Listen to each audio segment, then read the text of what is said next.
नमस्कार दोस्तों अक्सर होता ये है कि हम लोग पत्रकारों को उनके प्रोफेशनल जो जो रुतबा है, जो उनकी व्यावसायिक दक्षता है, उसके लिए बहुत कम याद करते हैं। लेकिन कुछ एक पत्रकार ऐसे होते हैं जिनको याद किए बिना कोई हमारे पास विकल्प नहीं, उनको हम भुला ही नहीं सकते।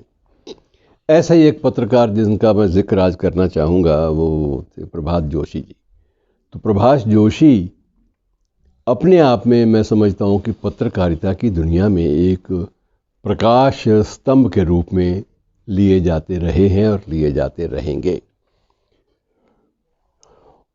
जब उनकी पत्रकारिता के बारे में बात करते हैं तो मित्रों कई बार समझ में नहीं आता कि उनको हिंदी पत्रकार के रूप में याद करें या अंग्रेज़ी पत्रकार के रूप में। देश का शायद एकमात्र ऐसा वरिष्ठ पत्रकार जिसने दोनों भाषाओं में पत्रकारिता समान अधिकार के साथ की, समान अधिकार के साथ भाषा पर समान अधिकार के साथ लेख लिखे, संपादकीय लिखे, चर्चा में बने रहे।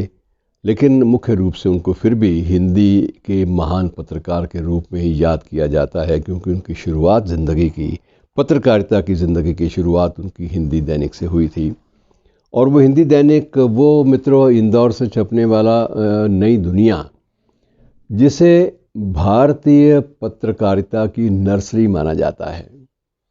अक्सर बहुत साल पहले तक ये कहा जाता था कि जिस व्यक्ति ने एक बार नई दुनिया में नौकरी कर ली, उसके बाद भाषा के सवाल पर वो कभी गलत नहीं हो सकता, क्योंकि वहाँ कड़ा प्रशिक्षण देने की एक संस्कृति, कार्य संस्कृति, कल्चर, वर्क कल्चर बन चुकी थी। कुछ वर्तनियों का मतलब यह है कि निर्धारित शब्द जिनमें बार बार बदलाव नहीं हो सकते। तो वर्तनी के बारे में, भाषा के बारे में, भाषा की गरिमा के बारे में, और जो अखबारों का जो लेआउट होता है उसके बारे में कुछ एक मापदंड नई दुनिया ने जो निर्धारित किए, उसे कमोबेश सभी समाचार पत्रों ने स्वीकार किया। तो इनकी शुरुआत भी नई दुनिया से हुई थी, और नई दुनिया से जब ये निकल कर आए तो उसके बाद इनका सम्मान नेचुरली, रुतबा एक अपना बन गया था, अपनी एक पहचान बन गई थी। उसके बाद ये गांधी प्रतिष्ठान से जुड़ गए दिल्ली में, और वहाँ पर जेपी द्वारा संचालित एक साप्ताहिक समाचार पत्र का संपादन करने लगे। जेपी के साथ जुड़ गए, और वैसे इनका जुड़ाव जो था वो गांधीवादी आंदोलन से तो था ही, उसके पहले उसके बाद गांधीवादी आंदोलन के विभिन्न स्वरूपों के बाद भूदान आंदोलन में विनोबा के साथ भी लंबे अरसे तक जुड़े रहे। और तीसरा इनका महत्वपूर्ण योगदान था वो डाकुओं के आत्मसमर्पण के बारे में। ये मित्रों विषय बहुत दिलचस्प है, डाकुओं के आत्मसमर्पण वाला, फिर कभी किसी एपिसोड में इन पर चर्चा करेंगे। तो ये भी उसी टीम में शामिल थे जिस टीम की प्रेरणा से बहुत सारे खूंखार डाकू जो थे वो आत्मसमर्पण करने के लिए तैयार हुए। उन्होंने अपने हथियार छोड़े और सामान्य ज़िंदगी बसर करने का संकल्प लिया।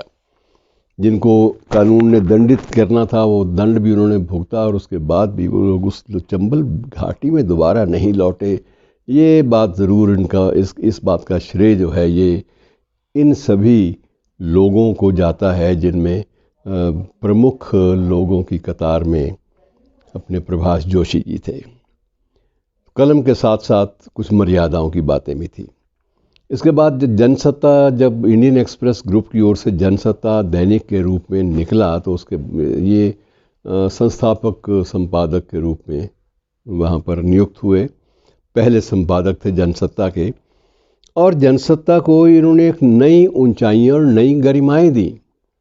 जनसत्ता के संस्करण अलग अलग जगह से निकाले गए, दिल्ली के अलावा कलकत्ता से भी, और उसके बाद चंडीगढ़ से जनसत्ता का संस्करण आरंभ हुआ, कुछ और स्थानों से भी। तो वो जो एक बहुत बहुसंस्करणीय दैनिक समाचार पत्र के रूप में जनसत्ता की प्रतिष्ठा जितनी भी बनी वो इनके कारण बनी। इनका मित्रों एक कॉलम में 1-2 पेज इनके ऐसे होते थे, पृष्ठ जो ये साप्ताहिक रूप में लिखते थे, तो वो अब दस्तावेज़ का रूप ले चुके हैं। उसको डॉक्यूमेंटेशन उसकी की गई है और उसको पुस्तकों के आकार में प्रकाशित भी किया गया है। तो एक इनकी मसी कागज़ के नाम से इनका एक कॉलम था, मसी कागज़। मसी कागज़ शब्द आप जानते हैं, कबीर से शुरू हुआ था। मसी कागज़ छुआ नहीं, कलम गही नहीं हाथ, ये मुहावरा वहाँ से शुरू हुआ था। और दूसरा इनका कालम था अपनी बात। और इस तरह से इन्होंने 2-3 और भी स्तंभ शुरू किए थे, जिन स्तंभों के अंतर्गत इन्होंने अपनी अलग से पहचान बनाई और कलम के माध्यम से वैचारिकता को तेज धार देने वाले पत्रकारों में इनका नाम शुमार हो गया। जनसत्ता में काम करने के कुछ समय बाद जब चंडीगढ़ से इंडियन एक्सप्रेस का प्रकाशन आरंभ हुआ, तो उस वक्त एक्सप्रेस ग्रुप के अध्यक्ष रामनाथ गोयनका ने इनको इंडियन एक्सप्रेस का रेजिडेंट एडिटर, स्थानीय संपादक बनाकर चंडीगढ़ में भेज दिया। और यहाँ भी वो काफ़ी ज़्यादा सक्रिय रहे और अंग्रेज़ी पत्रकारिता में भी इस शख्स ने अपनी पहचान बनाई।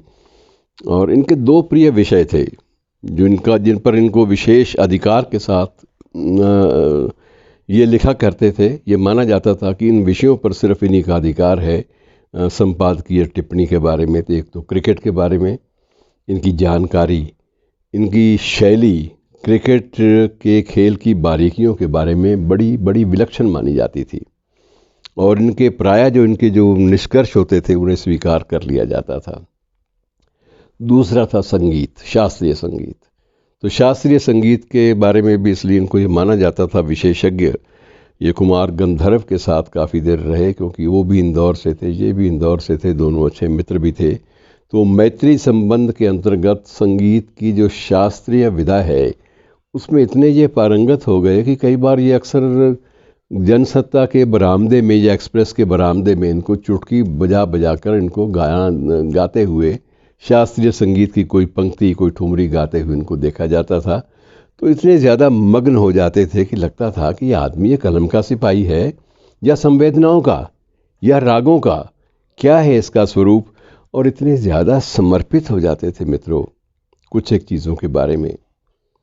क्या आप जानते हैं कि 73 वर्ष की उम्र में इनका हृदय गति रुक जाने से देहांत कब हुआ? क्रिकेट मैच देखते हुए।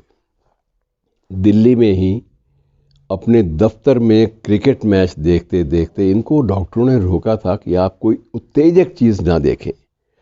इनको लगता था कि क्रिकेट मैच में मेरी रुचि है, लेकिन क्रिकेट मैच के कुछ एक ऐसे स्ट्रोक थे जिन पर एकदम से उछल पड़ते थे, और ये जब उछल पड़े एक बार तो इनको हृदय गति का आघात हुआ और उसके बाद इन्हें भरसक प्रयासों के बावजूद बचाया नहीं जा सका। तो भाषा के प्रति ऐसे समर्पित लोग जो हैं ज़िंदगी में मित्रों बहुत कम मिलेंगे, और भारतीय पत्रकारिता के लिए गर्व की बात है कि ऐसे लोग भारतीय पत्रकारिता के मुख्य आधार स्तंभों में शुमार हैं। शुक्रिया दोस्तों।